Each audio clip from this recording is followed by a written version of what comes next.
આમ જુઓ મિત્રો, આ બધું હજી જીપ્સો બધું આવી રીતના કરવાનો છે. અને અત્યારે પાછા એક દાંડિયાવાળા રેડી થવા આવે છે. કા જો તોડી નાખ્યું ફૂલ, જો શું કામે ફોડી, હવે દેતા નહીં એને હો.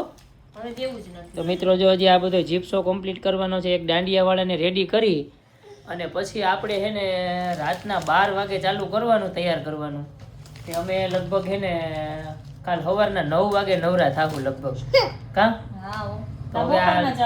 ત્યાં બપોર વાળા ચાલુ થઈ જાય એટલે આમને લડવાનું જ છે. આમ જોઈ લ્યો સ્પાઈડરો કાંઈ ન ઘટે. આ હે ને આ ક્યાં ફિટ કરવાના છે? આ બ્રાઇડ ને રિયલ ફ્લાવર કરવાનું હોય ને. હા જો આનો અંબોળો બનાવવાનો છે મિત્રો. અને એમાંય જો આ જીપ્સોની આપણે રિંગ કરવાની છે.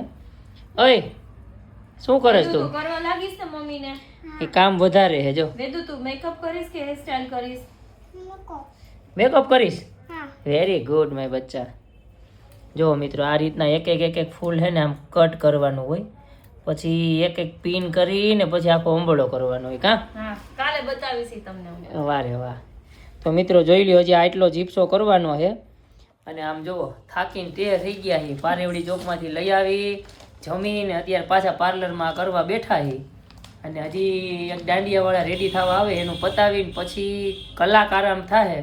12 વાગે પાછા દાંડિયા પતાવીને ઓલા લોકો તૈયાર થવા આવી જાય. 2 વાગે એ લોકોને જાન ઉપડવાની છે. અને 2 વાગે પાછા બીજા 5 જણા રેડી થવા આવે છે. કાલે 2 દુલ્હન ને 17 જણા સાઈડર છે. તો લડી લઈએ બીજું હું. હા એમ બસ તો વાંધો નહીં, બાકી થઈ જશે. બીવાનું નહીં, બાકી હોય એટલા લડી લેવાનું. કા વેદુ? આમ જો મારે સામું જો, બરાબર ને? હા તો હાલો પાછો જીપ્સો મંડી કરવા. કામે વર્ગી જાય, કામ શું તો પામશું. જય રામનાથ.